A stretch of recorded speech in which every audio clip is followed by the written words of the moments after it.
नमस्कार, आप देख रहे हैं आज तक। आपके साथ मैं हूं अंजना ओम कश्यप। वक्त हल्ला बोल का है। मिशन 2024 की जंग की तारीख आने वाली है। कल दोपहर 3 बजे चुनावी तारीखों का ऐलान होगा। चुनाव आयोग की कल दोपहर 3 बजे प्रेस कॉन्फ्रेंस होनी है। 7 से 8 चरणों में चुनाव हो सकते हैं। लोकसभा के साथ कुछ राज्यों में चुनाव की तारीख भी आ सकती है। कल ही 2 नए चुनाव आयुक्त चुने गए थे, ज्ञानेश कुमार, सुखबीर संधू, और जिसके बाद आज उनकी मीटिंग हुई, उन्होंने काम संभाला और उसके बाद चुनावी तारीखों का ऐलान कल दोपहर 3 बजे होने वाला है। पूरे देश को इंतजार है। लेकिन इससे पहले कि गौरव भाटिया, आलोक शर्मा, भारतीय जनता पार्टी और कांग्रेस पार्टी के दोनों प्रवक्ता आमने सामने, आइए आपको दिखाते हैं अपनी ये रिपोर्ट। ईवीएम हटाओ, ये पूरा हिंदुस्तान कह रहा है।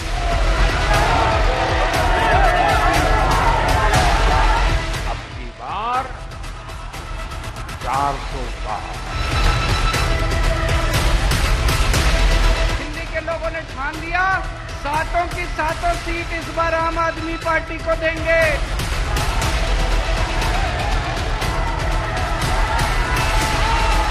क्या पूरे देश में हुआ? अब की बार 400 पार।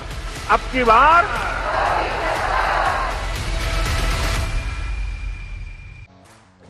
तो चुनावी तारीखों का ऐलान हो चुका है। मुद्दे दोनों तरफ से सुलग रहे हैं। चाहे प्रधानमंत्री नरेंद्र मोदी का परिवार कैंपेन, क्या कुछ काम हुआ है, विकसित भारत 2047 का संकल्प, विकासोत्सव कर रहे हैं अलग अलग जगहों पर शिलान्यास और उसी के साथ साथ उद्घाटन करके। तो दूसरी तरफ विपक्ष जो है वो लगातार इलेक्टोरल बॉन्ड के मुद्दे पर, तमाम ऐसे मुद्दे, बेरोजगारी से लेकर हर मुद्दे पर सरकार को घेर रहा है। ये तमाम मुद्दे आपने देखे। चुनावी तारीखों का ऐलान हो रहा है, लेकिन इन सब के बीच आइए बहस की करते हैं शुरुआत। गौरव भाटिया जी, राष्ट्रीय प्रवक्ता भारतीय जनता पार्टी के, हमारे साथ चर्चा में शामिल हो रहे हैं। आलोक शर्मा जी, राष्ट्रीय प्रवक्ता कांग्रेस पार्टी के, हमारे साथ जुड़ रहे हैं। सुनील सिंह यादव जी, प्रवक्ता समाजवादी पार्टी के। अरविंद वाजपेयी जी, रामविलास गुट यानी चिराग पासवान की तरफ से एलजेपी का मोर्चा संभालने आए हैं। और इसी के साथ आनंद दुबे जी हमारे साथ जुड़ गए हैं, शिवसेना उद्धव ठाकरे गुट के प्रवक्ता, जो इस चर्चा में शामिल होंगे। चुनावी तारीखों का ऐलान होने वाला है गौरव भाटिया जी, और सब यही पूछेंगे कि कैसी तैयारी है। सवाल यह है कि अब की बार 400 पार और बीजेपी 370, क्या यह लक्ष्य मुमकिन लग रहा है? शुरुआती कमेंट छोटा छोटा सब लोग दे दीजिए, फिर आगे बहस करेंगे। गौरव जी। अंजना जी, आपने मुझसे कहा कि कैसी तैयारी है। अंजना जी, ऐसी तैयारी है हमारी भी और जनता की भी कि नरेंद्र मोदी जी पुनः प्रधानमंत्री बनेंगे, 400 का आंकड़ा पार होगा और अप्रत्याशित जीत होगी। जितनी सीटें भाजपा ने कभी नहीं पाई, उससे ज्यादा सीटें भारतीय जनता पार्टी और एनडीए पाएगा। और इसकी प्रमुख वजह क्या है? देश की जनता आतुर है, व्याकुल है। वो चाहती है प्रधानमंत्री जी ने जो तीसरा अपना टर्म कमाया है, उनकी ताजपोशी की जाए, और जो उन्होंने एक 2047 का विकसित भारत का एक पूरा खाका बनाया है, उसको पूरा कराया जाए। और ये बिल्कुल स्पष्ट हो गया है, चाहे वो ओपिनियन पोल हो, चाहे आप जनता से बात करिए, चाहे वो कोई व्यक्ति हो, कि नरेंद्र मोदी जी वापस आएंगे। बात ये नहीं हो रही कि कौन आएगा, बात ये हो रही है कि भाजपा की सीटें कितनी आएंगी, एनडीए की सीटें कितनी आएंगी। और मैं एक बात और कह दूं, 10 साल ईमानदारी की सरकार, किसी में हिम्मत नहीं है कि एक आरोप लगा सके नरेंद्र मोदी जी पे। और इससे पहले जो अवगुण थे पिछली यूपीए की सरकार के, वो क्या थे? भ्रष्टाचार, उसके साथ परिवारवाद और पॉलिसी पैरालिसिस। नीतिगत फैसले नहीं ले पाते थे। अब तो सीएए हो, आर्टिकल 370 हो, चाहे वो वन नेशन वन पोल हो, बड़े बड़े फैसले लिए जा रहे हैं, त्वरित गति से लिए जा रहे हैं और सबको साथ में लेके मंथन करके संवाद करके लिए जा रहे हैं। और इसीलिए जनता चाहती है पुनः एनडीए की सरकार बने, नरेंद्र मोदी जी प्रधानमंत्री बने। ठीक है आलोक जी, अब आप मोर्चा संभालिए। 370 बीजेपी, 400 पार एनडीए, वो नारा दे रहे हैं। आपका क्या नारा है? और साथ ही क्या सीएए के मुद्दे पर, क्या इलेक्टोरल बॉन्ड्स के मुद्दे पर आपको लगता है कि आप घेर पाएंगे एनडीए को या फिर बीजेपी को? देखिए, सीएए का कोई मुद्दा नहीं है, केवल मुद्दा क्रिएट किया गया है और बीजेपी शायद सीएए के खिलाफ थी, इसलिए 4 साल तक उसको लटका कर रखा। जैसे ही इलेक्टोरल बॉन्ड्स का मामला सामने आया, सीए भी आ गया, इलेक्शन कमीशन ने भी सब कुछ अनाउंस करना शुरू कर दिया। किस तरह से तमाम चीजों का ध्यान भटकाया जाए और 10 साल से जो झूठ और लूट की सरकार चल रही है उसको कैसे बचाया जाए, तमाम संस्थान उस काम पर लग गए हैं। आज जिस तरह से 2 दिन से खबरें आ रही हैं और सुप्रीम कोर्ट जिस तरह से लताड़ लगा रहा है, आज ही सुबह एसबीआई ने रिप्रेजेंट तक नहीं किया सुप्रीम कोर्ट को और सरकार के वकील केवल एसबीआई को बचाने के लिए पहुंच गए। इससे सीधा सीधा पता चलता है कि इलेक्टोरल बॉन्ड्स लाखों करोड़ का घोटाला है कि आप पैसा दो बीजेपी को और काम ले लो। आपको पूरा बताता हूं कि ये इतना बड़ा घोटाला है अंजना जी कि पूरा का पूरा चुनाव और पूरी देश की जनता आज चिंतित है। आज सीधा हो रहा है कि यही मोदी सरकार की गारंटी है कि जहां जहां तक नजर जाएगी वहां वहां तक आपको लूटपाट मिलेगी, वहां वहां तक आपको भ्रष्टाचार मिलेगा। नोटबंदी से भी बड़ा घोटाला नजर आ रहा है, पेगासस राफेल से भी बड़ा घोटाला है और पीएम केयर्स फंड का भी अगर आंकड़ा सामने आ जाए तो एक दिन भी ये सरकार नहीं चल पाएगी। 30 कंपनियां ऐसी हैं जो कल लिस्ट आई है जिसके अंदर 30 कंपनियों के ऊपर या तो ईडी या सीबीआई की रेड हुई है और उसके बाद फिर हफ्ता वसूली हुई है। ये जिस तरह से एक थानेदार एसएचओ हफ्ता वसूली करता है उस तरह से हुआ। ये जो लिस्ट आई है, हम 3 महीने चाहिए, 4 महीने चाहिए और उसके बाद एक दिन में लिस्ट दी और उसमें भी 3500 के करीब बॉन्ड जो है वो छुपा लिए। उसके बाद जो यूनिक आइडेंटिटी नंबर है उसको छुपा लिया। सुप्रीम कोर्ट ने आज फिर लताड़ लगाई है कि हमें पूरी की पूरी डिटेल्स दीजिए। आज पूरी तरह से 3 चीजें सिद्ध हो गई हैं कि यह हफ्ता वसूली सरकार है। पहले ईडी सीबीआई इनकम टैक्स के लोगों को भेजती है, फिर भाजपा के अकाउंट में पैसा आता है और फिर उसके बाद चेन बन जाती है, उसके बाद तमाम काम मिलते हैं। सरकार पूरी तरह से इसमें शामिल है, लूटपाट में, ऑर्गेनाइज्ड लूट में पूरी तरह से सरकार शामिल है। जो सतपाल मलिक जी ने कहा था कि पीएम को करप्शन से कोई परहेज नहीं है, ये खुलासे के बाद ये चीज सिद्ध हो जाती है। जो व्यक्ति कहता था ना खाऊंगा ना खाने दूंगा, आज सिद्ध हो गया कि वो सब कुछ बीजेपी को खिलाएंगे। ये जो एनडीए है, नेशनल डाकू अलायंस, इसका पूरी तरह से एक एक पर्दाफाश हो रहा है। अब मैं 2-3 एग्जाम्पल केवल दे देता हूं। एक फ्यूचर गेमिंग कंपनी है, 409 करोड़ रुपए ईडी जब्त करती है, उनकी प्रॉपर्टी अटैच करती है और 3 दिन 4 दिन के बाद उनका पैसा जाना शुरू हो जाता है और वो प्रॉपर्टी भी हट जाती है वहां से और पूरी तरह से उनको काम मिलना शुरू हो जाता है। एक कंपनी सीरम, इन लोगों ने तो कोरोना में भी नहीं छोड़ा। सीरम जो कंपनी थी जो वैक्सीन बना रही थी उससे भी पैसे ले लिए और उसको पूरे इंडिविजुअल जो सिंगल राइट्स थे उसको दे दिए। आपको याद होगा कि मोदी जी वहां सीरम गए थे और तमाम सवाल उठे थे। वो एक अलग बात है कि आज मीडिया उन चीजों को शायद याद न कर पाए, लेकिन हमने उस समय पर भी याद किया था कि हैदराबाद से कितने चार्टर्ड फ्लाइट्स वेस्ट बंगाल गए हैं। मैंने आज तक पर ही कहा था। आपको जो पैसे मिले आपको किसने दिए? अंजना जी, सरकार उनकी है, जो जांच करना चाहे वो जांच करे। 10 साल हो गए, 10 साल में एक एफआईआर जो मोदी सरकार ने की हो और उसमें एक व्यक्ति कन्विक्ट हो गया हो, ठीक है, अब केवल जवाब आप आरोप लगाकर चले जाएंगे। एक अंतिम बात कहना चाहूंगा, इसमें एक नवयुगा कंपनी है कि अभी 41 मजदूर फंसे थे और तमाम लोगों ने उस कंपनी के नाम को बचाने का प्रयास किया था। उस कंपनी से पैसे लिए हैं इन्होंने। कोरोना में यशोदा हॉस्पिटल यहीं नोएडा में था, उसने जिस तरह से उससे भी पैसे ले लिए और तो और उन्होंने पाकिस्तान की कंपनियों को भी नहीं छोड़ा। पाकिस्तान की कंपनियों से भी जो लोग पुलवामा का हिसाब नहीं दे पाए, आज वो पूरी तरह से एक्सपोज हो गए। तमाम लोगों को पैसे लिए, काम दिया, पैसे लिए, काम दिया, पैसे लिए, काम दिया, पैसे लिए, बंदरगाह दी, पैसे लिए, खदान दी। ये पूरा एक हर तरह से ऑर्गेनाइज लूट का एग्जाम्पल सामने है। ये एक पूरा सिंडिकेट है, ये पूरा एक रैकेट है कि किस तरह से सरकार जो है उसके अंदर शामिल है।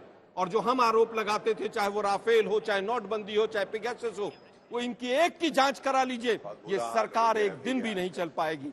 पीएम केयर्स फंड में चाइना से कितना पैसा आया है, पूरी तरह से उसकी जांच होनी चाहिए। ठीक है, अंजना जी, ये खत्म होगा, ये मोनोलॉग है। गौरव जी जवाब दीजिए, गौरव जी जवाब दीजिए और साथ ही बताइए जनता कि का अगर आप पहला लोग इतने सवाल ही कांग्रेस कॉन्फिडेंट पार्टी थे, से। एक सेकंड गौरव जी, इसी के साथ अगर आप लोग कॉन्फिडेंट थे तो ये चुनाव के पहले जो पेट्रोल डीजल की कीमत घटती है उसकी वजह भी समझाइएगा साथ साथ में। चाहे वो 5 राज्यों के चुनाव थे, 200 रुपए आपने एलपीजी सिलेंडर का घटा दिया, फिर अब 100 रुपए घटे, फिर पेट्रोल डीजल के दाम बीती शाम घटा दिए गए, तो क्यों? चुनावी स्टंट नहीं है? ठीक। देखिए, पहले जिस पे बात हो रही है उस बिंदु पे बात करते हैं। आज जनता का पहला सवाल यह है कि कांग्रेस कह रही है कि ये यंत्र हैं घोटाला करने के, इसलिए इलेक्टरल बॉन्ड से जो रुपया आया है वो घोटाला है। तो जनता पूछ रही है ये जो 1421 करोड़ रुपए कांग्रेस पार्टी को आया है ये कब लौटा रही है, या कांग्रेस पार्टी स्वयं को ही घोटालेबाज मानती है जो जनता भी मानती है। दूसरी बात, ये जो सत्तारूढ़ घमंडिया अलायंस की पार्टियां हैं टीएमसी, 1609 करोड़ रुपए उनको भी आया है, तो वो क्यों घोटाला कर रही थी? क्या बड़े घोटालेबाज कांग्रेस पार्टी ने छोटे घोटालेबाज को भी सिखा दिया और वो अपने गुरु से आगे निकल गया शिष्य? इसी तरह से डीएमके 640 करोड़ रुपए, उन्होंने भी घोटाला कर दिया अंजना जी। आरजेडी 72 करोड़ रुपए, आम आदमी पार्टी 66 करोड़ रुपए, समाजवादी पार्टी 14 करोड़ रुपए। अब आते हैं दूसरी बात पे।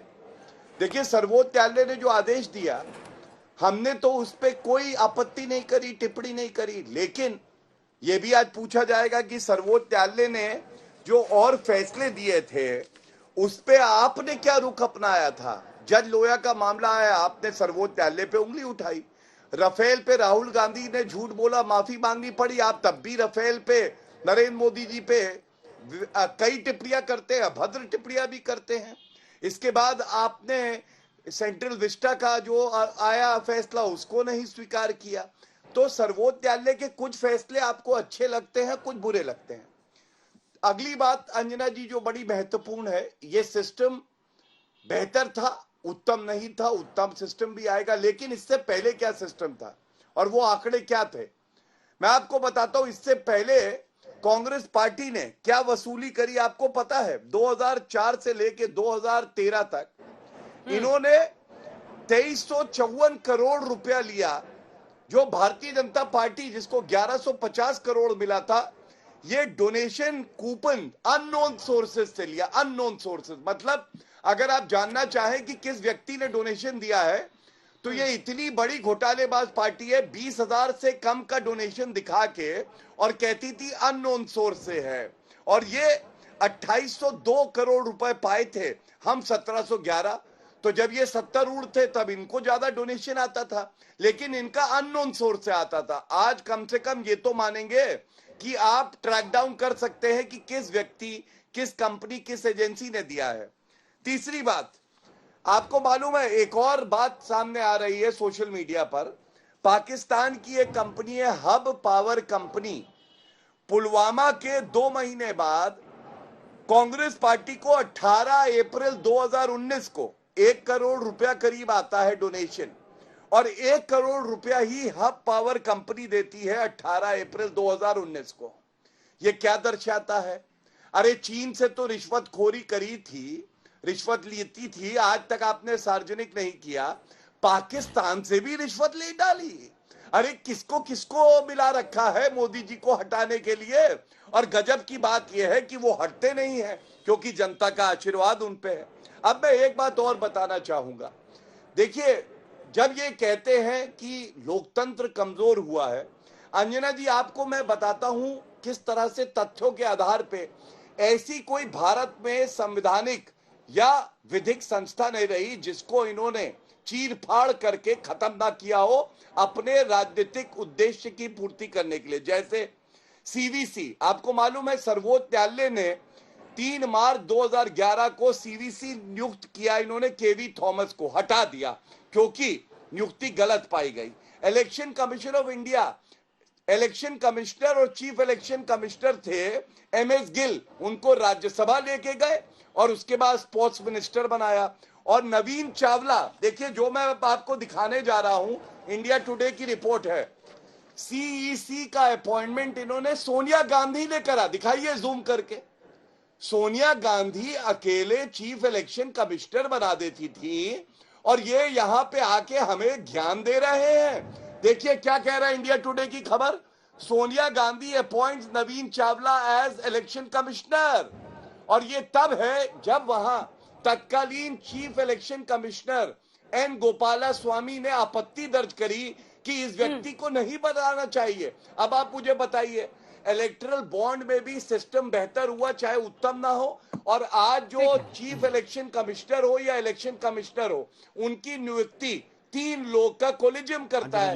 इनके समय में तो सोनिया गांधी अकेले कर रही थी, और ये यहाँ पे आके हमें ज्ञान देते हैं। और मैं 1-2 बातें और बताऊं। आरबीआई के 2 गवर्नर हैं जिन्होंने राजनीतिक दबाव कांग्रेस ने इतना डाला कि रिजाइन कर दिया 1957 और 75 में। सीबीआई को पिंजरे का तोता बना दिया था, ये सर्वोच्च न्यायालय ने कहा। और सबसे बड़ी बात है, जो मुख्य न्यायाधीश होते हैं भारत के, अंजना जी, भारत के आजाद इतिहास में केवल 2 बार ऐसा हुआ है कि जूनियर सुप्रीम कोर्ट जज को मुख्य न्यायाधीश बनाया हो, और दोनों बार ये कांग्रेस की सरकारों में हुआ है। अब आप मुझे बताइए कौन सी संवैधानिक संस्था इन्होंने छोड़ी थी? और ये सारे उदाहरण ये दिखाते हैं, आज ये बौखलाए हैं, छाती इसलिए पीट रहे हैं क्योंकि जनता इनको ठुकरा चुकी है। आलोक जी, दम छोटा सा जवाब, जिसको अंग्रेजी में कहते हैं कि आपका भी कैन ऑफ वर्म्स है, जिसको वो उतारने की कोशिश कर रहे हैं। हर किसी की कालीन के नीचे कतरन छिपे हुए हैं। आपके वक्त का भी यही है पूरी कहानी। आपने भी तो इसी सिस्टम से पैसा लिया ना सर? कौन कौन सी कंपनी से लिया, आप भी बताइए। मैं फिर कहूंगा, उनकी सरकार है, जांच कराएं। हमारे पास ईडी, सीबीआई या इनकम टैक्स है क्या? कि हम किसी के ऊपर हफ्ता वसूली जो सरकार कर रही है, कि हम किसी के ऊपर दबाव बनाकर हम उससे पैसे ले सकते हैं? तो तुलना ना करें आप, तुलना करना बिल्कुल गलत होगा। हम तो कह रहे हैं कि जांच कीजिए। सबसे पहले किसने विरोध किया था इस योजना का? सबसे पहले माननीय राहुल गांधी जी ने 2018 के अंदर इसका विरोध किया था कि ये पूरी तरह से करप्शन का एक ऑर्गेनाइज्ड मॉडल आ रहा है। उनका ट्वीट भी उनका ट्वीट भी यहाँ पर है मेरे पास। लेकिन दुर्भाग्य ये है कि इनको पूरी तरह से पता था। आप देखिए, इनका एक खास बात और है। देखिए, बीच में बोलिए, मैं आपके बीच में नहीं बोला था, मैं पूरा शो आपको नहीं बोलूंगा। फिर बहस में यही होता है। फिर ये कहूंगा, आप इसके अंदर एक क्रोनोलॉजी और है।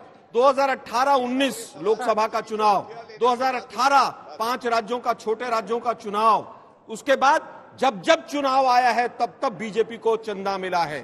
जब जब काम ठेके आए हैं तब तक हुआ है। आप देखिए किस तरह से कंपनी के बारे में थे तो आपको ज्यादा पैसा मिलता था, आप भी यही करते थे। हम तो कह रहे हैं कि 10 साल हो गए ना, आपकी सरकार है, आपकी सरकार पकौड़े चल रही है क्या? जांच क्यों नहीं करते आप?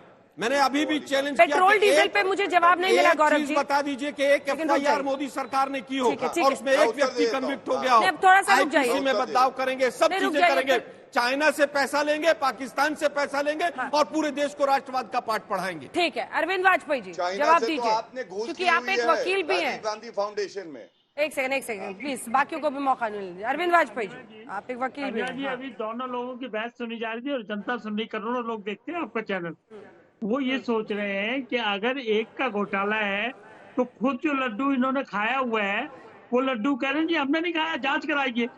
क्या आर्गुमेंट है? मतलब जनता कोई बेवकूफ समझ रहे हैं क्या? अरे भाई, हमारी कंपनी है क्या? सेंट्रल गवर्नमेंट के ठेके हम दे रहे थे क्या? बंदरगाह और हवाई अड्डे हम दे रहे थे क्या? गजब है भाई, अब तुलना कैसे कर सकते हैं? समझिए ना, आप कह रहे हैं कि आपको प्यार से इन कंपनीज ने आपको पैसा दिया, डर के नहीं दिया, उनको कांग्रेस पार्टी में विश्वास था। क्या इलेक्टोरल फंडिंग गुनाह था? नहीं, मैं सवाल तो पूरा होने दीजिए। कह रहे हैं ना, अगर किसी ने गलत दिया, हमसे कोई फेवर लिया तो 10 साल से इनकी सरकार में ना सर। और जनता की सारी मोहब्बत उधर जा रही है, अगर वोट उधर दे रहे हैं तो थोड़ा सा तो प्रोपोर्शन भी दिखना चाहिए ना। सब आए सामने आए, बताएं हमने इससे इतना पैसा लिया, इतना पैसा लिया। जिन्होंने लिया हो, TMC नंबर 2 पर है। छुपा कौन रहा है? TMC नहीं छुपा रही है, कांग्रेस पार्टी नहीं छुपा रही है। छुपा कौन रहा है? जो नेशनल लूट अलायंस है वो छुपाने का काम कर रहा है। नेशनल लूट अलायंस SBI को बचाने का काम कर रहा है। इन शब्दों अब आप बीच में नहीं बोलेंगे, प्लीज वोट नहीं मिलता। अगर कोई जस्टिफाइड बात करो वोट तो EVM से मिलता है। अरे सुन लो ना, ये तो आप 9 साल से कर रहे हो, इससे क्या फर्क पड़ रहा है? वोट तो नहीं मिलता ना। देखिए, लीगल तरीके से जस्टिफाइड बात जनता को समझानी पड़ेगी। आपको समझाने का कोई हक नहीं है, बिकॉज आपको भी पैसा मिला है। आप कैसे चैलेंज कर लोगे बताओ? और डोनेशन, दूसरी बात ये होती है कि वॉलंटरी एक्ट होता है किसी का, किसको डोनेशन देगा, किसको डोनेशन नहीं देगा, हाउ यू कैन क्वेश्चन। आपने CBI पूरी तरह से काम कर रही है। CBI जाके बताती है। Not fair Alok ji, not fair. Studio में रहने का फायदा उठा रहे हैं आप आलोक जी, आवाज नीचे कीजिए, स्टूडियो की आवाज नीचे कर दीजिए प्लीज। बहस अगर आप बीच में बोल के डिस्टर्ब करेंगे तो कैसे बात करेंगे? ठीक है, उसी का वो जवाब दे रहे हैं ना। हम ये कह रहे हैं कि आलोक जी, आपके इस आर्ग्यूमेंट से जनता प्रभावित बिल्कुल नहीं होती है। आप शुरू जनता तो करो ना, बिल्कुल नहीं होगी भाई, रॉबिन, लूट अरे से यार, प्रभावित होगी। वाह वाह गजब है वाह भाई। वाह वाह, बड़े घबरा गए हो, बड़े घबरा गए हो, सरेआम सुन लूट लीजिए दिख बातों रही है, को। उसके बाद भी आप अरे सुन डिफेंड तो लो करने पहले, लगे। जवाब तो उनको तभी पूरा दोगे करने जब दे। सुनोगे। अरे लेकिन अरविंद हम जी, ये पता तो चले किसने किसने लड्डू खाया, कितना लड्डू खाया, उसको क्यों कौन छुपा किस रहे हैं वजह आप से लोग? लड्डू दिया। अब वो ठीक है, तो हो गया आलोक जी। इलेक्शन कमीशन ने बकायदा पेस्ट कर दी है लिस्ट, कितना हाँ। कितना पैसा 3,500 मिला, बॉन्ड कितने के बॉन्ड हुए। absent क्यों आलोक है? जी, गलत बात है ओहो, ये, आलोक please ji, Alok ji please. डर रहे हैं, क्या हो गया? आप शाउटिंग मैच कर रहे हैं, नहीं ये प्लीज आप दूसरे चैनल पे कीजिएगा जाके। मैंने सुनिश्चित किया कि आपके बीच में किसी ने नहीं बोला। आवाज नीचे कर दीजिए पूरे स्टूडियो की, मेरी भी आवाज नीचे कर दीजिए। अरविंद जानकारी जी, देंगे, बात पूरी कीजिए, उसके हमारी बाद तो दोनों 5 मेहमानों के सीटें, पास हमें जाना है। कोई जरूरत नहीं है जादुई जानकारी देने की, ना गुमराह करने की। हम जो पूरा फैक्चुअल है वही बता रहे हैं। सुप्रीम कोर्ट के आदेश के अनुसार एसबीआई ने इलेक्शन कमीशन को दिया, इलेक्शन कमीशन ने साइट पे कर दिया।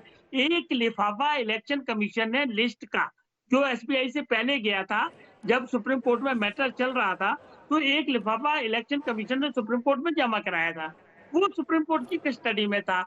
आज सुप्रीम कोर्ट ने डायरेक्शन दे दी कि वो लिफाफा इनको वापस कर दीजिए, वो रिकॉर्ड भी है इलेक्शन कमीशन की साइट पे डाल देंगे।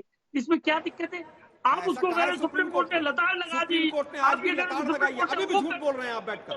आप ये अरे, बताइए कि अरे, सुप्रीम अरे, कोर्ट ने अरे, लताड़ लगाई है अरे, और केंद्र आलोक सरकार जी, के तुषार मेहता ने आलोक मंडे तक का जी, टाइम मांगा आलोक जी, है। सुप्रीम आलोक कोर्ट जी, उनके खिलाफ not एक्शन पास fair। करने वाला था। चलिए ठीक है, आप सुनील झूठ जी, बोल रहे हैं। Sunil ji, Sunil ji, Sunil ji, You are not aware about Arvind ji your- बात पूरी कीजिए। I'm sorry। अरविंद जी बात पूरी ये कीजिए। हमको झूठ कह रहे हैं बोल झूठ, बात हम पूरी क्यों कीजिए। झूठ बोलेंगे? इलेक्शन कमीशन के क्या हाथ में वो मंडे को- लिफाफा क्या मिल मंडे जाएगा। को प्लीज बात आलोक करिए। जी, मैं आपको रिक्वेस्ट कर रही झूठ बोल रहे हैं आप, एक अरे क्रॉस तो क्वेश्चन आप पूछ लीजिए मैडम से। आप एक लगातार क्रॉस बोल रहे क्वेश्चन हैं, पूछ रहे हैं, इतने आप बड़े- लगातार बोल रहे हैं, आप लगातार बोल रहे हैं। आप आ जाइए यहाँ, बैठ जाइए, मैं चली जाती हूँ। तमाशा मचा रखा है सर आपने, ये तरीका नहीं होता ना, उनको पूरा करने दीजिए। अगर मैं मौका, आप मांगिए मुझसे मौका, मैं आपको जवाब देने का मौका दूंगी ना। आप सुनने दे रहे हैं कुछ, ना किसी को बोलने दे रहे हैं। शाउटिंग मैच करना है तो जाइए सड़क पे कीजिए सर, ऐसे थोड़ी होता है। रिस्पेक्टफुली बोल रही हूँ, please listen to me sir, please. Arvind ji बात पूरी कीजिए। हम सिंपल इतनी सी बात कह रहे हैं कि इलेक्शन हाँ। कमीशन को कल 5 बजे तक का टाइम मिला है, सुप्रीम कोर्ट ने दिया है, और एसबीआई को मंडे को बुलाया है। जो इलेक्शन कमीशन के पास जो लिफाफा कोर्ट में जमा कराया था सुप्रीम कोर्ट में, वो लिफाफा कल 5 बजे तक उनको मिल जाएगा वापस। उसमें जो डाटा है वो भी इलेक्शन कमीशन साइट पे डाल देगा। इसमें कहाँ ऐतराज है? कोई चीज लुका छुपी थोड़ी होती है सिस्टम लेकिन में। किश्तों में कोई क्यों चीज- किया जा रहा है, क्या वजह है? कोई डर है, हाँ, क्या उसको है? वजह नहीं है। जो पिछली बार ऑर्डर हुआ उसमें उस लिफाफा चूंकि सुप्रीम कोर्ट के पास जमा था, तो वो तो डाल नहीं सकता ना, किसी की प्रॉपर्टी, वो सुप्रीम कोर्ट की प्रॉपर्टी। तो इसीलिए सुप्रीम कोर्ट ने रजिस्ट्रार को सुनील सिंह डायरेक्शन यादव दी, रजिस्ट्रार को सुनील डायरेक्शन सिंह दी यादव, कि आप इनको ठीक है। वापस करिए, ये डालेंगे। सुनील सिंह यादव जी, मुद्दा ये है कि बीजेपी 80 सीटों पर यूपी में लड़ रही है। 16 सीटों पर वो नंबर 2 पोजीशन पे थे पिछली बार। वो पूरी ताकत झोंक रहे हैं, जाकर जमीन पर जल्दी से जल्दी स्टेट बाय स्टेट। पश्चिम बंगाल तो निकल गया, ममता जी के साथ नहीं हो पाया, उन्होंने अपने पार्टनर्स का अनाउंसमेंट कर दिया। जल्दी से जल्दी मैदान पर उतरकर लोगों को कन्विंस करना होगा, जनता में अपनी बात पहुंचानी होगी। चुनावी तैयारी के तौर पर आप क्या कहेंगे, क्या बताएंगे? योगी तो घूम रहे हैं, अयोध्या से उन्होंने शुरुआत कर दी है। देखिए अंजना जी, मैं आपकी जानकारी के लिए और दर्शकों की जानकारी के लिए मैं कह सकता हूं कि उत्तर प्रदेश में सबसे पहली सूची अगर प्रत्याशियों की किसी समाजवादी पार्टी ने दी है, और हम लोग लगातार बूथ पर, सेक्टर पर, पोलिंग पर, डाक पे अपना काम। और आपने जब कार्यक्रम की शुरुआत की तो बीजेपी के प्रवक्ता, आप बताइए तैयारी क्या है? ये तो हमसे पूछने की तैयारी क्या है? भाजपा से तो देश ये पूछ रहा है कि आपने जो 10 साल में वादे किए थे उसमें आपने कितने पूरे किए। और भारतीय जनता पार्टी का जो राष्ट्रवाद था, जो इनकी देशभक्ति थी, जो इनकी फकीरी थी, जो इनकी ईमानदारी थी, जो इनकी 24 घंटे काम करने की चेहरा था, वो तो दर पर दर सब कुछ साफ होता जा रहा है। आप सोच सकते हैं, ठीक है चंदा आप लीजिए, खूब लीजिए, लेकिन क्या कोरोना महामारी में भी आप वैक्सीन बनाने वाली कंपनी से भी चंदा के नाम पर पैसा ऐंठ लेंगे? पहले मुझे कहानी याद आ रही है कि जैसे शोले पिक्चर में गब्बर सिंह पहले नहीं जाते थे, पहले सांभा और कालिया जाते थे, तो पूरे देश में पहले ईडी और सीबीआई जाती है कंपनियों के पास, पहले ब्लैक लिस्टेड करती है, धमकी देती है, गब्बर सिंह बाद में वसूली करते हैं। अब जब वसूली की सूची माननीय सर्वोच्च न्यायालय ने गब्बर सिंह की देश के सामने रख दी, तो अब समझ में आ रहा है कि असली गब्बर सिंह कौन है, असली भ्रष्टाचारी कौन है, किसने लूटा है देश को, किसने बर्बाद किया है, कौन राष्ट्रवादी है, कौन 24-24 घंटे काम करता रहा। अगर माननीय प्रधानमंत्री जी 24 घंटे किसानों के लिए काम करते तो किसानों की आय दोगुनी हो जाती है अंजना जी। बेरोजगार नौजवानों के लिए काम करते तो रोजगार मिल जाते। महंगाई कैसे कम होती है इस पर काम करते तो महंगाई कम हो जाती। डीजल, पेट्रोल और गैस के दाम चुनाव के समय नहीं कम करने पड़ते। अगर सीमा की सुरक्षा पर काम करते तो आज देश की सीमाएं सुरक्षित होती। लेकिन हमें भरोसा है, मैं फिर कह रहा हूं आपके कार्यक्रम में, आज की डिबेट में जब कल डेटें आनी है, आचार संहिता लागू होनी है, एक दिन तारीखों के एक दिन पहले कह रहा हूं, पूरी देश में भारतीय जनता पार्टी 200 सीट नहीं पाने जा रही है, सरकार बदलने जा रही है। और जो हमारे नेता कहते हैं कि जो 14 में आए थे वो 24 में जा रहे हैं, जो उत्तर प्रदेश से जीत के गए थे वो उत्तर प्रदेश से ही हार के सरकार से हटने जा रहे हैं। आनंद दुबे जी, महाराष्ट्र पर आते हैं और यहाँ के 48 सीटों पर चर्चा करते हैं, क्योंकि यहाँ की लड़ाई भी काफी हद तक ये तय करेगी, क्योंकि बिहार में तो नीतीश कुमार वापस एनडीए में चले गए हैं, लेकिन यहाँ की लड़ाई शायद तय करेगी कि इस बार नतीजे क्या होंगे। क्योंकि दोनों फैक्शंस, चाहे वो शरद पवार के गुट में हो, अजित पवार अलग हो गए, या फिर उद्धव ठाकरे आपके गुट में जहां शिंदे साहब उधर चल गए, महाराष्ट्र के नतीजे काफी हद तक तय करेंगे कि कौन कुर्सी पर बैठेगा या फिर किसकी कितनी सीटें आएंगी। बारामती में देखिए, नाभी से सुप्रिया सुले और वहां पर अजित पवार की पत्नी सुनेत्रा पवार चुनावी मैदान में है बारामती सीट पे, और दोनों एक दूसरे पर धमकाने का और इस तरह के आरोप लगा रहे हैं। लड़ाई घमासान है, तैयारी कैसी है? सीट शेयरिंग में मामला सब कुछ क्लियर हो गया, नहीं हुआ, क्या हुआ? अंजना जी नमस्ते। आपके और आपके दर्शकों के लिए बता दूं कि हमारे यहाँ भारत न्याय यात्रा चल रही है। कल थाने में मुंबई के पास वहां रैली है और परसों 17 मार्च को एक बहुत बड़ी सभा है मुंबई के शिवाजी पार्क। हम समझते हैं कि ये कांग्रेस पार्टी का अपना काम चल रहा है, साथ ही साथ सीटों को लेकर एक समन्वय समिति बनी हुई है जो बहुत ही जल्द सीटों का बंटवारा करके आपके माध्यम से देश और राज्य की जनता को बता देगी। हमारे यहाँ न कोई विवाद है, न कोई प्रॉब्लम है, न कोई समस्या है। हम लोग एक हैं, महाविकास आघाड़ी पूरी ताकत से भारतीय जनता पार्टी को रोकने के लिए तैयारी कर रही है। अब एक बात कह देता हूं कि आजकल एक नारा निकला है, अब की बार 400 पार। देश ने इसके पहले भी 2-4 जुमलों को सुना है, अच्छे दिन आएंगे, बहुत हो गई महंगाई की मार, अब की बार मोदी सरकार, न खाऊंगा न खाने दूंगा। तो जुमले बीजेपी बहुत अच्छे अच्छे लेकर आती है, बड़े स्पेशलिस्ट लोगों को लगाती है कि आप अच्छा अच्छा स्लोगन लिख के दीजिए जो देश की जनता को सुनने में अच्छा लगे। केवल सुनने में अच्छा लगता है, धरातल पर उसका कोई काम नहीं होता। चुनाव के पहले 2 रुपया पेट्रोल के दाम कम कर देना, चुनाव के पहले गैस सिलेंडर के 100-200 रुपए दाम कम कर देना, और चुनाव जैसे ही हो जाए फिर 200-300 बढ़ा देना, फिर पेट्रोल के दाम 10 रुपए बढ़ा देना। तो इन सब चीजों से अब जनता निजात पाना चाहती है। जनता के सामने जो 4 चीजें हैं बहुत महत्वपूर्ण, बहुत ही महत्व रखती हैं: किसान, नौजवान, गरीब और महिला। किसान एमएसपी को लेकर आपके साथ नहीं खड़े हैं। जो हमारे नौजवान हैं बेरोजगारी की वजह से आपके साथ नहीं खड़े हैं। हमारी माताओं बहनों के घर का बजट बिगड़ गया है, वो आपके साथ नहीं। जवाब दीजिए। वो कह रहे हैं महाराष्ट्र में आपकी नैया डूबने वाली है, आपने जो पार्टियां वहां पर तोड़ी हैं उसकी वजह से आपका जो गठबंधन है वहां पर टिक नहीं पाएगा। और दूसरा, मेरा पेट्रोल और एलपीजी वाला सवाल रह गया था कि चुनाव में इतने कॉन्फिडेंट है, चुनाव के एंड पहले ही क्यों जनता को राहत देते हैं? फिर कहती है कांग्रेस पार्टी कि ये तो चुनावी रिश्वत है।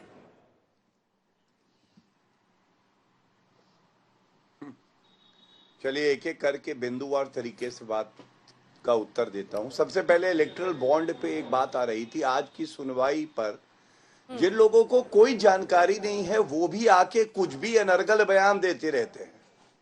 इन्होंने तुषार मेहता जो सोलिसिटर जनरल है उनके लिए कहा, वो खड़े हो गए। इनको ये भी नहीं पता है वो यूनियन ऑफ इंडिया भारत सरकार के लिए खड़े थे और एसबीआई का वकील अदालत में नहीं था, तो उन्होंने स्वयं ये पेशकश करी कि एसबीआई को नोटिस दिया जाना चाहिए, क्योंकि जो सूचना सार्वजनिक करी गई है उसमें सर्वोच्च न्यायालय चाहता है कि हर इलेक्ट्रल बॉन्ड के साथ उसका जो नंबर है वो इंगित हो।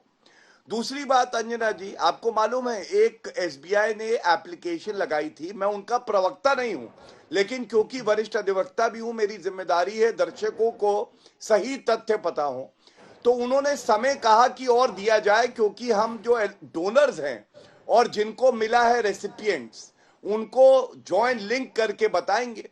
सर्वोच्च न्यायालय ने कहा नहीं, हम समय नहीं देंगे, आप जैसे है आपके पास डिटेल्स उसको सार्वजनिक कर दीजिए। वो कर दिया गया। अब जो है नंबर की बात हो रही है, वो भी किया जाएगा, लेकिन बात तो ये पूछी जानी चाहिए कि भाई इनको परेशानी इस बात से है कि ये घूस लेने का यंत्र है। अगर है तो आपने क्यों लिया है, जिसका इन्होंने उत्तर नहीं दिया है। और आज नोटिस इश्यू हुआ है, सर्वोच्च न्यायालय में मामला लंबित है, सर्वोच्च न्यायालय के फैसले का इंतजार करना चाहिए। मुझे आपत्ति एक बात पे जरूर है, ये लोग बार बार कह रहे हैं कि भाई आपने जो वैक्सीन बनाती थी उस कंपनी से चंदा ले लिया। मान लीजिए कोई कंपनी है, देश हित में कार्य कर रही है और वो चंदा देना चाहती है कि लोकतंत्र मजबूत होगा, क्या ये गैर कानूनी है? क्या नैतिकता के आधार पे ये गलत है? अंजना जी उत्तर है नहीं। इसीलिए पहले से ज्यादा पारदर्शी ये सिस्टम लाया था, जिसको सर्वोच्च न्यायालय ने कहा कि बदलो, आगे बदला जाएगा। दूसरी बात पेट्रोल डीजल पे आपने करी, तो पेट्रोल डीजल पे मैं ये बता दूं आपको कि पिछले साल की दिवाली जो थी, उसमें हमने पेट्रोल डीजल पे जो रेट था वो घटाया था। ये क्या होता है, मार्केट ड्रिवन प्राइस होता है, और जो तेल कंपनी है ये लोग तय करती हैं। जब अर्थव्यवस्था बढ़ रही है तो मेरा ये अनुमान है कि पेट्रोल डीजल जो ये कंपनियां हैं गैस की, इनको लगता है आगे भी मुनाफा होगा, ये मुनाफा जनता तक जाना चाहिए, इसमें कोई गलत नहीं है। गलत क्या है मैं आपको बताता हूं। हिमाचल प्रदेश में एक गारंटी दी थी कांग्रेस पार्टी ने, उन्होंने कहा था महंगाई बहुत है और हम तेल के दाम कम करेंगे, और उसके बाद डीजल पे 2 बार 3-3 रुपए 6 रुपए बढ़ा दिया। और जब आपके कार्यक्रम में हमने ये सवाल पूछा कि क्यों बढ़ाया, तो उन्होंने कहा टेम्पररी है, लेकिन सरकार को तो काफी समय हो गया, वो अभी तक ठीक नहीं किया गया। तीसरी बात समाजवादी पार्टी की कर लेते हैं। समाजवादी पार्टी के प्रवक्ता पूछ रहे थे कौन से वादे हैं जो पूरे किए, तो मैं बताता हूं, मैनिफेस्टो उठाइए। हमने कहा था अनुच्छेद 370 हटाएंगे, 70 साल तक नहीं हटाया, हमने हटाया। हमने कहा भव्य राम मंदिर बनाएंगे, मैनिफेस्टो में था, पूरा कर दिया। हमने कहा था यूसीसी लाएंगे, उत्तराखंड में आ गया। हमने कहा था सीएए लाएंगे, हम ले आए, आप छाती पीट रहे हैं। हमने कहा था 1 नेशन 1 पोल होगा, कमिटी ने रिपोर्ट दे दी। हमने कहा था कि घर बनाएंगे, तो हमने 4 करोड़ घर बना दिए। 12 करोड़ घर ऐसे हैं जहां जल आने लगा नल में। ऐसे 10.5 करोड़ परिवार हैं जहां महिलाओं को गैस सिलेंडर उज्ज्वला योजना में मिल रहा है। हमने 11 से 11.5 करोड़ शौचालय बनाए। ये वादे ही पूरे करना तो होता है। और एक बात अंत करूंगा इस बात पे, समाजवादी पार्टी को आत्मचिंतन करना चाहिए अंजना जी। 2009 में इनके पास 39 सीटें थी लोकसभा की, आज 3 सीटों पे सिमट के रह गई। आरएलडी भी इनको छोड़ के चली गई, और ये लोग उसके बाद उंगली हम पे उठाते हैं। अभी जब परिणाम आएंगे जनता आपको जवाब दे देगी। ठीक है आलोक जी, जवाब दीजिए। और लगभग देखिए 52 सीटें आपने 19 में जीती थी, लेकिन 190-96 सीटें थी जिस पर आप नंबर 2 पर थे। स्ट्रैटेजी क्या है, किस तरह की ताकत आप इन सीटों पर झोंक रहे हैं ताकि आप कन्वर्ट कर सके उसको विक्ट्री में? देखिए ऐसा है, सबसे पहले तो मैं पेट्रोल और डीजल पर बता दूं, 9.5 साल तक देश की जनता को लूटा, और उसके बाद 2 रुपए कम करके आप मुझे वोट दे दीजिए, मुझे वोट दे दीजिए। पाकिस्तान की कंपनियों से पैसा लेंगे, पीएम केयर्स फंड में चाइना से पैसा लेंगे, पुलवामा की जांच नहीं कराएंगे, और उसके बाद कहेंगे कि साहब मुझे पुलवामा के शहीदों के नाम पर वोट दे दीजिए। ये सरकार है। 30 कंपनियां ऐसी हैं जो 30 की 30 कंपनियां जिनके ऊपर ईडी सीबीआई की रेड हुई और अगले हफ्ते पैसे आ गए। इसको हफ्ता वसूली सरकार। अब समझ आ रहा है कि 50-50 खोखों में एमएलए कहां से खरीदे जा रहे थे। अब समझ आ रहा है कि 18-18 घंटे ये जो नेशनल डाकू अलायंस की सरकार चल रही थी वो कहां पर डाका डाल रही थी। आज भी सरकार छुपाना चाहती है। सुप्रीम कोर्ट ने आज भी फटकार लगाई है। 3500 के करीब बॉन्ड छुपा गए। 2018 से 19 चुनाव का समय था, 18 में भी 19 में भी। क्या मित्र मंडली के बॉन्ड तो नहीं थे वो? हम जानना चाहते हैं कि गौरव जी आपकी आवाज नहीं आ रही है, पूरा कर ले, मैं आपसे जवाब unique identity number unique identity number को क्यों छुपाया गया? आज भी सुप्रीम कोर्ट फटकार लगा रहा है। बड़ी चालाकी से आज एसबीआई का वकील वहां पर प्रेजेंट नहीं हुआ, 2-3 दिन और ले लो, उसमें और मैनिपुलेशन कर लो, क्या दिखाना है क्या नहीं दिखाना है, क्या छुपाना है। पीएम केयर्स फंड पर भी यही हुआ था। अब समझ आया कि शेल कंपनीज की बात मोदी जी बार बार क्यों करते थे। इसमें तमाम शेल कंपनियों के पैसे तो नहीं है, उस जांच से तो नहीं भाग रही है कंपनी। सुप्रीम कोर्ट फटकार लगाता है, उसके बाद भी ये निर्लज्जता के साथ सरकार कहती है कि उसने ऐसा किया था, उसने ऐसा किया था। अरे भाई, आपकी तो 56 इंच की सरकार है, पकौड़े तल रही है सरकार, जांच कराओ ना। 2014 के बाद बार बार पूछता हूं, एक जांच पूरी हुई हो तो बताइए मुझे। 2,76,000 करोड़ का घोटाला हो गया। अरे ताबूत कांड वालों, 10 साल हो गए आपको, ताबूत कांड वालों कम से कम जांच तो करा लो। जिस दिन राफेल की जांच होगी, तमाम मित्र मंडली जेल के अंदर चली जाएगी। जिस दिन जांच होगी अडानी के तमाम शेयर्स की, पूरी तरह से एसबीआई के और तमाम जो डायरेक्टर्स हैं और सेबी के डायरेक्टर्स हैं, जब उनके ऊपर जांच होगी तो पता चलेगा कौन जेल के अंदर है और कौन जेल के बाहर है। आज भी आप जनता को मूर्ख समझ रहे हैं, आज भी आप छुपाना चाहते हैं सब कुछ, सुप्रीम कोर्ट को भी बरगलाना चाहते हैं। याद होगा पिगासस और राफेल में भी जिस तरह से एफिडेविट दिए गए और किस तरह से शनिवार और इतवार को एक केस के अंदर एफिडेविट को बदला गया। लेकिन दुर्भाग्य है कि उस समय के जितने तमाम सुप्रीम कोर्ट के चीफ जस्टिस और कई जजेस थे, नोटबंदी को भी ठीक ठहरा गए, राफेल की भी जांच नहीं होगी, कोई राज्यसभा चला गया, किसी को कहीं पर कुछ मिल गया, कोई किसी कमीशन में चला गया, जिसने चिदम्बरम साहब के खिलाफ ऑर्डर पास किया उसको वो एक कमीशन का वो चेयरमैन बन गया। आज पूरी तरह से मैं कहूंगा 2 मांगे हैं कि चंद्रचूड़ साहब को तुरंत सुरक्षा दी जाए, जज लोया वाला हाल ना हो जाए इनका कहीं, कि कहीं पर कोई दुर्घटना ना हो जाए। दूसरी मेरी मांग होगी कि सुप्रीम कोर्ट की निगरानी में इलेक्टोरल बॉन्ड्स की जांच होनी चाहिए, सुप्रीम कोर्ट की निगरानी में। और अगर हिम्मत है बीजेपी के प्रवक्ता में तो इस मेरी मांग का समर्थन करके जाएं कि आपने अगर कुछ नहीं किया है तो कहिए कि सुप्रीम कोर्ट अपनी निगरानी में इस पूरे स्कैंडल की, इस लूट की जांच करे। अगर हिम्मत है तो कहिए। अंजना जी, ये गलत बात आलोक जी देखिए, और आपत्तिजनक बातें कही जा रही हैं। सुप्रीम कोर्ट या फिर उसके खिलाफ आपका दिया हुआ कोई भी बयान आपका निजी बयान है, और जिस तरह के गंभीर आरोप आप लगा रहे हैं उसकी जिम्मेदारी आपकी है, चैनल इसकी जिम्मेदारी नहीं लेता है। जो भी कमेंट्स आपने बोला है, लेकिन जवाब गौरव भाटिया जी आप दीजिए। जवाब सुनिए। क्या हुआ वो नहीं पता चला, पूरे देश ने देखा। गौरव जी जवाब जो कहा फैक्चुअल कहा और जो कहा मैंने अपने बल पे कहा। ठीक, गौरव जी। देखिए, सबसे पहले तो मैं बहुत कड़ी आपत्ति दर्ज करता हूं chief justice of India honourable justice Chandrachud के लिए। इन्होंने ये बात कह दी कि उनका हाल जज लोया वाला ना हो जाए। ये कितना गंभीर मसला है, ये सारे दर्शक देख रहे हैं। पता नहीं क्या ये कांग्रेस पार्टी के मन की बात है, कांग्रेस पार्टी ऐसा करवा देगी क्या चुनाव जीतने के लिए? मुझे तो इस बात से भी घिन आ रही है। प्लीज आलोक जी शांत कर, बीच में ना बोले अंजना जी, अब शांत कराइए इनको। इनके मुंह से क्या निकल जाता है इनको खुद नहीं पता है।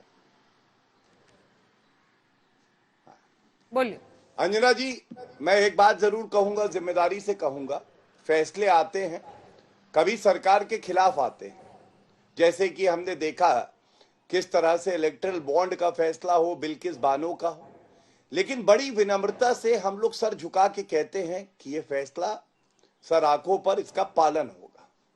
और जस्टिस चंद्रचूड़ के लाखों लाखों सुरक्षा कवच हैं जो अभेद हैं, वो है काले कोट में वकील, अधिवक्ता हमारे जैसे, और करोड़ों ऐसे नागरिक हैं जो उनका सुरक्षा कवच है।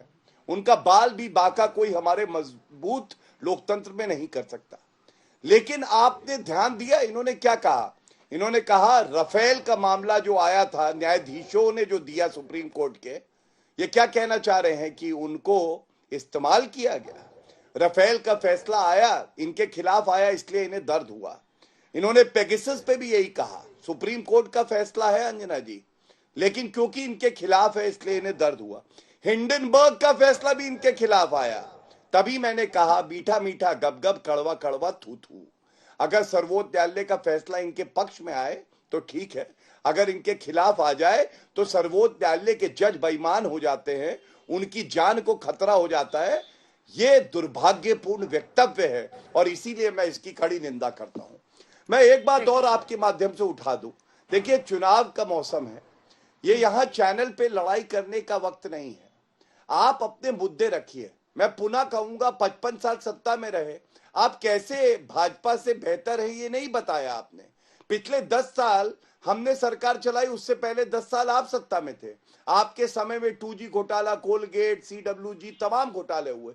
आपने नहीं बताया कि उन 10 साल की उपलब्धियां क्या है। जनता सुनना चाहती है कि आप भारत को बेहतर कैसे बनाएंगे, और वो रोड मैप इनके पास नहीं है। इसीलिए आके अनर्गल बयान देते हैं, गाली गलौज करते हैं, कभी हिंदुओं से नफरत करते हैं, कभी भारत से नफरत करते हैं, कभी मोदी जी की समकाने बॉन्ड्स पे बात कर रहे हैं, आप फिर हिंदू मुसलमान पर आ गए।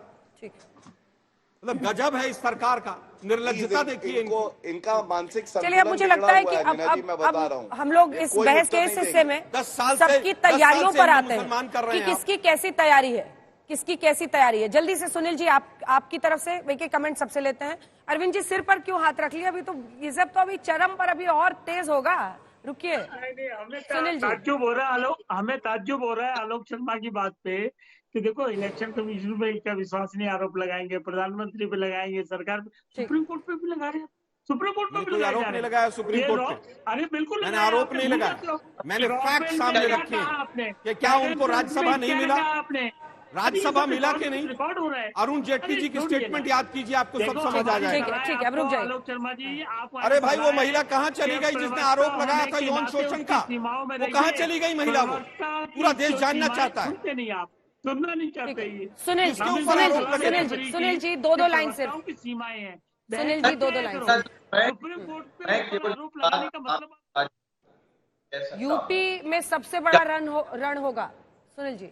हाँ, उत्तर प्रदेश की जहां तक बात है तो उत्तर प्रदेश में भारतीय जनता पार्टी के विजय रथ को समाजवादी पार्टी, कांग्रेस का गठबंधन रोकेगा और हम लोग इनको उत्तर प्रदेश से जितनी सीटें देंगे, और ये बढ़ते बढ़ते मैं फिर आपके कार्यक्रम में कह रहा हूं, जब चुनाव खत्म होगा फिर हम आपके कार्यक्रम में बैठेंगे। भारतीय जनता पार्टी 2 सीट नहीं छोड़ रही है। इनकी बेईमानी, इनका धोखा। अभी मैं बीजेपी के प्रवक्ता को सुना था कि ये कर दिया। आप महंगाई पे बोलना नहीं चाहते, बेरोजगारी पे बोलना नहीं चाहते, देश की सीमाओं पे बोलना नहीं चाहते, बुलेट ट्रेन पे बोलना नहीं चाहते, हवाई ठीक है। अब अंत है, इसलिए छोटे छोटे कमेंट्स ही ले सकते हो। आलोक जी, मैंने 196 सीटें जिस पर आप नंबर 2 आए थे उस पर रणनीति पूछी थी, मतलब इस पर तो बात ही नहीं करना चाहते आप लोग। स्ट्रैटेजी क्या है उस पर कुछ बोला ही नहीं आप। देखिए मुझे लगता है कि आज जिस तरह से आज सरकार लूटपाट पर उतारू है, हफ्ता वसूली पर उतारू है, जनता इनको जवाब देगी। किसने कैंडिडेट पहले दिया बाद में दिया, मुझे नहीं लगता वो इंपॉर्टेंट है। 10 साल की लूट समाप्त होने का समय आ गया। गौरव जी सिर्फ दो लाइन सर। देखिए इन्होंने गवर्नर बनाने की बात कही, जस्टिस फातिमा बीवी, उनके बारे में ये भूल गए किसने गवर्नर बनाया था, बैरुल इस्लाम राज्यसभा किसने भेजा था, ये सब बातें ये भूल जाते हैं। लेकिन मैं एक बात जरूर कहूंगा, उत्तर प्रदेश में 80 में 80 सीटें आएंगी, गुजरात में 100% सीटें 25 में 25 आएंगी, मध्य प्रदेश में 100% आएंगी, राजस्थान में 100% आएंगी, और यहाँ पे लाले पड़े हुए हैं। एक प्रदेश नहीं बता सकते जहां पे ये डबल डिजिट में भी पहुंच जाए। चलिए ठीक है, इसी के साथ आप सभी का बहुत धन्यवाद हमारे साथ जुड़ने के लिए। अभी तो रण का आगाज है, तो आप तेवर देख रहे हैं, अंजाम आते आते न जाने कहां क्या होगा। लेकिन बड़ी बात यही है कि कल शाम 3 बजे, शाम या दोपहर कह लीजिए, जब चुनाव आयोग चुनावी तारीखों का ऐलान करेगा। बने रहिएगा आज तक के साथ। देखिए